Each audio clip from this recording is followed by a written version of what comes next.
2026ರ ಬೆಂಗಾಲ ವಿಧಾನಸಭಾ ಚುನಾವಣೆಯ ಮುಖ್ಯ ಚುನಾವಣಾ ವಿಷಯಗಳಲ್ಲಿ ಒಂದು SIR ಪ್ರಕ್ರಿಯೆ ಮತ್ತು ಮತುವ ಮತ ಆಗಲಿದೆ.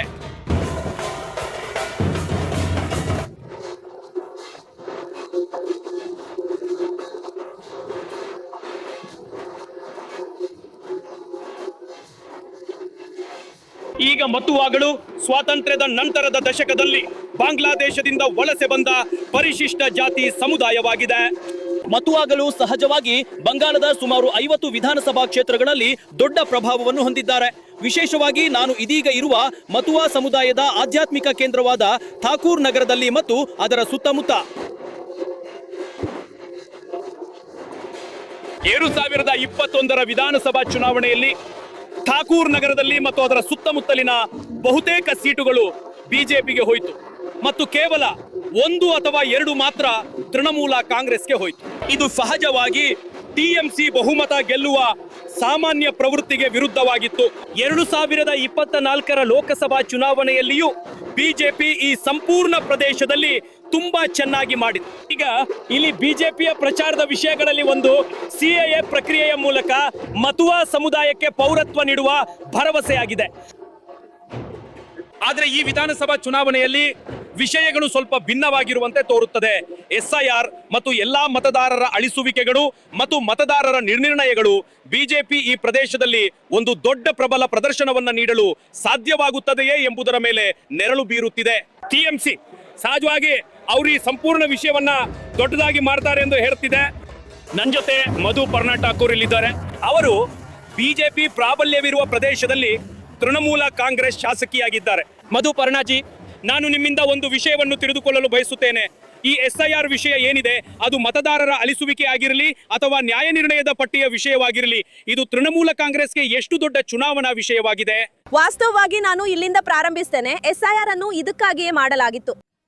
ಬಿಜೆಪಿ ಸರ್ಕಾರ ಏನ್ ಹೇಳುತ್ತದೆ ಅಂದ್ರೆ ರೋಹಿಂಗ್ಯಾಗಳನ್ನ ಹಿಡಿಯಲು ಏನಿತ್ತು ಅವರನ್ನ ಅಂದ್ರೆ ಹಿಡಿಯಲಿಕ್ಕಾಗಿ ಅದು ಇತ್ತು. ಆದ್ರೆ ಅಂತಿಮವಾಗಿ ಏನಾಯ್ತು ಅಂದ್ರೆ ನಮಗೆ ಪಟ್ಟಿ ಬಂದಾಗ ನಾನು ನನ್ನ ವಿಧಾನಸಭಾ ಕ್ಷೇತ್ರದ ಬಗ್ಗೆ ಹೇಳುವುದಾದ್ರೆ ಅಲ್ಲಿ ಡಿಲೀಟ್ ಮಾತ್ರ ಆಗಿದೆ. 15,303 ಡಿಲೀಟ್ ಆಗಿದೆ ಮತ್ತು ಅಡ್ಜುಡಿಕೇಶನ್ ಅಲ್ಲಿ ನನ್ನ ಪ್ರಕಾರ 13,000ದಷ್ಟು ಇದೆ. ಅದರಲ್ಲಿ ನಮಗೆ ರೋಹಿಂಗ್ಯಾಗಳು ಸಿಗಲೇ ಇಲ್ಲ. ಸಂಪೂರ್ಣವಾಗಿ ಮಟುವಾ ಅಂದ್ರೆ ನಾವು ಮಟುವಾ ಸಮುದಾಯ, ನಮೋ ಶೂದ್ರ, SC ಜಾತಿಯ ಜನರ ಹೆಸರು ಹೆಚ್ಚಾಗಿ ಬಂದಿದೆ.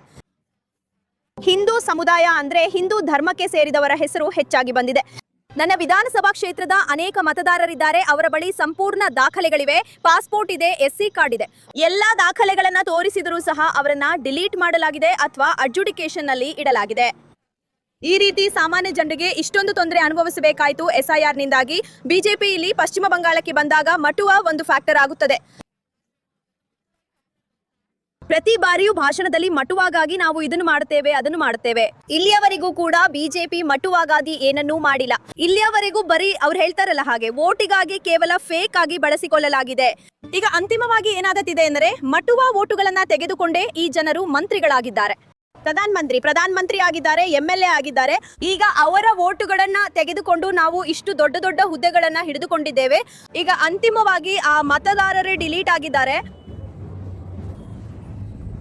ಸುಪ್ರತಾ ಠಾಕೂರ್ ಈ ಪ್ರದೇಶದ ಬಿಜೆಪಿ ಶಾಸಕರಲ್ಲಿ ಒಬ್ಬರಾಗಿದ್ದಾರೆ. ಖಂಡಿತವಾಗಿಯೂ ಇದು ಬಿಜೆಪಿಯ ಪ್ರಾಬಲ್ಯವಿರುವ ಪ್ರದೇಶವಾಗಿದೆ. ಆದರೆ ಇಡೀ SIR ಮತ್ತು ಮತದಾರರ ಪಟ್ಟಿ ವಿವಾದವು ಬಂಗಾಳದ ರಾಜಕೀಯದಲ್ಲಿ ಕೇಂದ್ರ ಬಿಂದುವಾಗಿರುವುದರಿಂದ ಅದು ಹಾಗೆಯೇ ಆಗುವುದೇ ಎಂಬುದನ್ನು ಕಾದು ನೋಡಬೇಕಿದೆ. ಸುಬ್ರತೋಜಿ, TMC ಅವರು ಹೇಳೋದೇನೆಂದ್ರೆ, ನೀವು ಮಟುವಾ ಸಮುದಾಯಕ್ಕೆ ಪೌರತ್ವ ನೀಡ್ತೇವೆ ಮತ್ತು ಇನ್ನೂ ಅನೇಕ ಕೆಲಸಗಳನ್ನು ಮಾಡ್ತೇವೆ ಎಂದು ಬಹಳಷ್ಟು ಭರವಸೆಗಳನ್ನು ನೀಡಿದ್ದೀರಿ.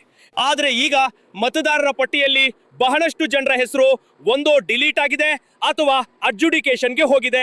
ಇದರರ್ಥ ನೀವು ನಿಮ್ಮ ಭರವಸೆಗಳನ್ನ ಈಡೇರಿಸಿಲ್ಲ ಎಂದು. ನೀವು ನೀಡಿದ್ದ ಭರವಸೆಯನ್ನು ಉಳಿಸಿಕೊಂಡಿಲ್ಲ. ನೀವೇನ್ ಹೇಳ್ತೀರಿ? ನೋಡಿ, ನಾವು ಏನ್ ಪ್ರಾಮಿಸ್ ಮಾಡಿದೀವಿ,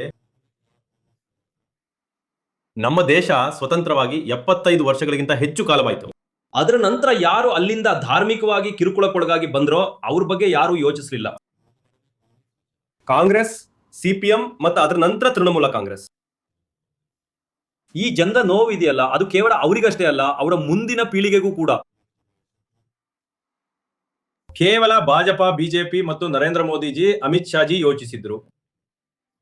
ಮೊದಲನೇದಾಗಿ ಈ ಡಿಲೀಟ್ ಆಗಿರೋದು ಸರಿ ಮತ್ತು ಅದರ ನಂತರ ಪ್ರಶ್ನೆಯಲ್ಲಿರೋದು, ಹಾಗಾದ್ರೆ ಇದರಲ್ಲಿ ಬಿಜೆಪಿಯ ಪಾತ್ರವೇನು?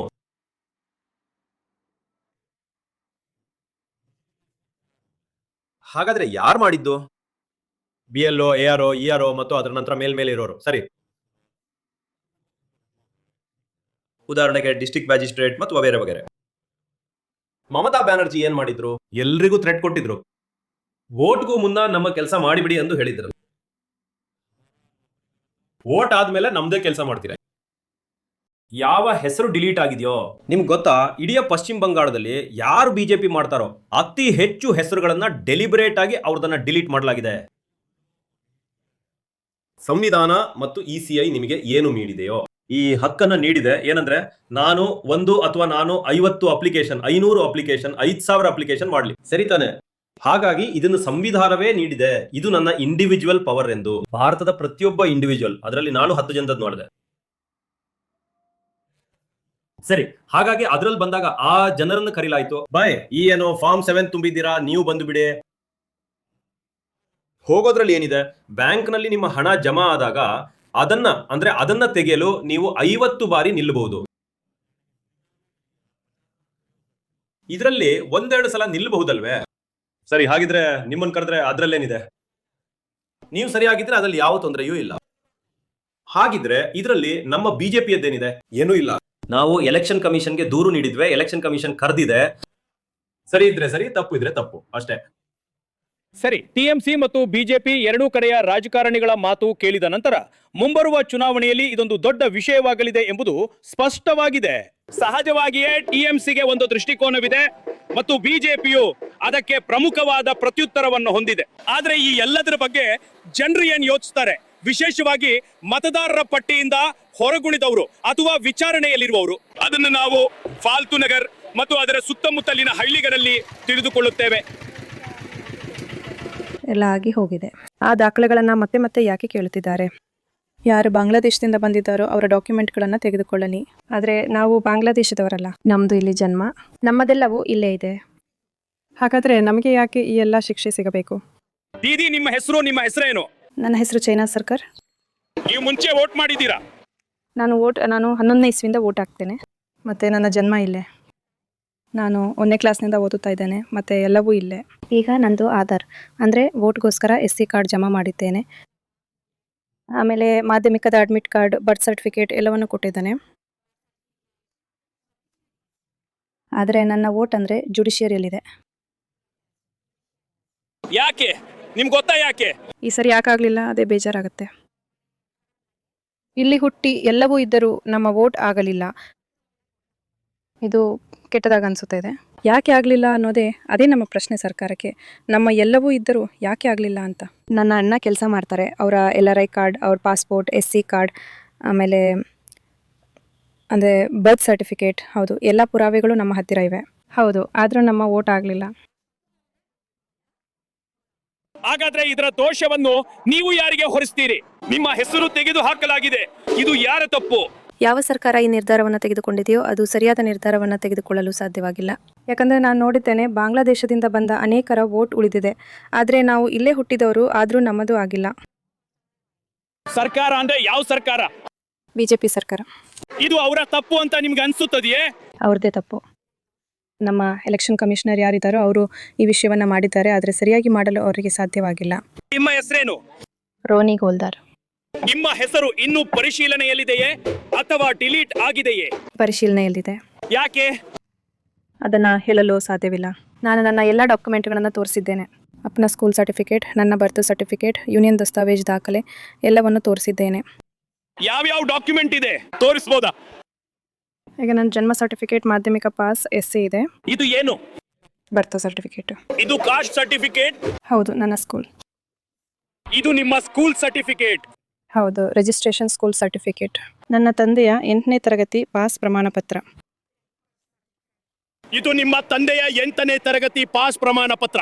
ಸರಿ, ಹಾಗಾದ್ರೆ ನಿಮ್ಮ ಹೆಸರು ಪರಿಶೀಲನೆಗೆ ಯಾಕೆ ಹೋಯಿತು ಎಂದು ನಿಮಗೆ ತಿಳಿದು ಬಂತಾ ಅಥವಾ ಗೊತ್ತಾಯ್ತಾ? ಅದನ್ನು ಹೇಳಲು ಸಾಧ್ಯವಿಲ್ಲ. ಯಾಕೆ ಹೋಯಿತು ಎಂದು ಹೇಳಲು ಸಾಧ್ಯವಿಲ್ಲ. ನಿಮ್ಮ ಬಳಿ ಎಲ್ಲಾ ಡಾಕ್ಯುಮೆಂಟ್ ಇತ್ತು.